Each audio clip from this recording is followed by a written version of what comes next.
पत्ती, एक शमी के पुष्प का महत्व क्या होता है उसको जरा अच्छे से समझना। ये शंकर भगवान के तीसरे नंबर का पुष्प का वर्णन चल रहा है, शमी के पुष्प का। पहला वाला कौन सा था? पारिजात। दूसरा कनेर। आज कौन सा चल रहा है? शमी। इसके महत्व को जरा ध्यान से समझिएगा। यहां तक शमी के फूल का महत्व कहा गया है। कोई 24 घंटे भी अगर मदिरा में डूबा रहता है, नशे में डूबा रहता है, चाहे वो मदिरा का नशा हो, चाहे वो किसी चीज का भी नशा हो, उस तक के लिए शमी का पुष्प बड़ा कारगर बन जाता है। कितना भी मदिरा में डूबा व्यक्ति, वहां तक के लिए ये शमी का पुष्प और शमी की पत्ती कारगर। वैभव के लिए तो है, संपदा के लिए तो है, धन के लिए तो है, पर शमी की पत्ती की महत्वता, पुष्प की महत्वता कोई साधारण नहीं है।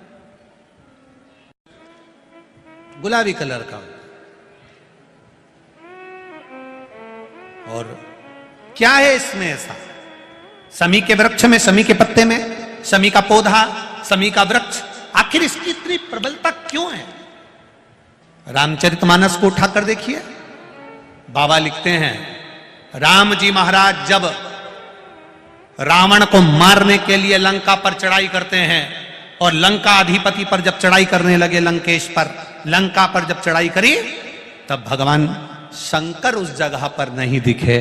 तब मेरे राम जी ने शमी के पेड़ को प्रणाम करा और कहा, हे भोलेनाथ, आपको मैं शमी के वृक्ष में मानकर प्रणाम कर कर लंका पर चढ़ाई कर रहा हूं।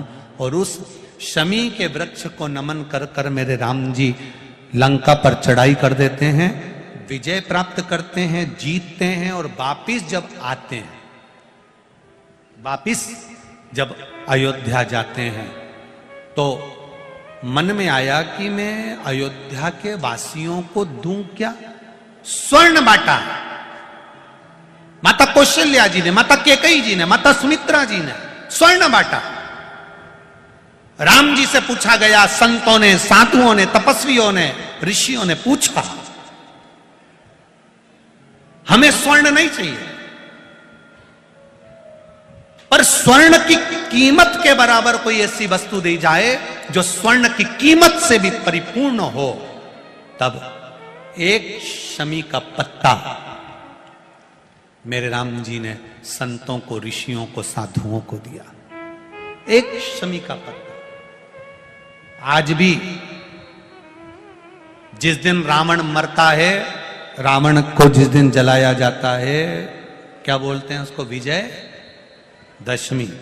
विजय दशमी के दिन शमी का पत्ता, अब इधर का नहीं मालूम इधर देते कि नहीं देते, पर हमारे उधर नियम है, शमी का पत्ता विजयदशमी के दिन आज भी लोगों को दिया जाता है। क्यों देते हैं? उसका कारण क्या है?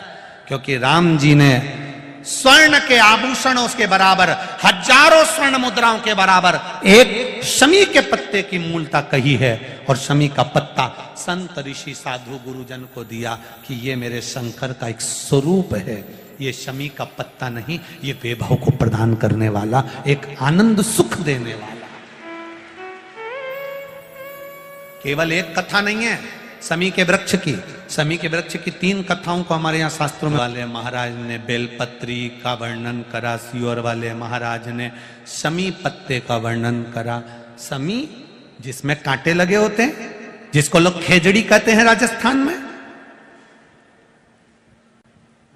शमी जिसमें कांटे लगे हैं, जिसको लोग खेजड़ी कहते हैं,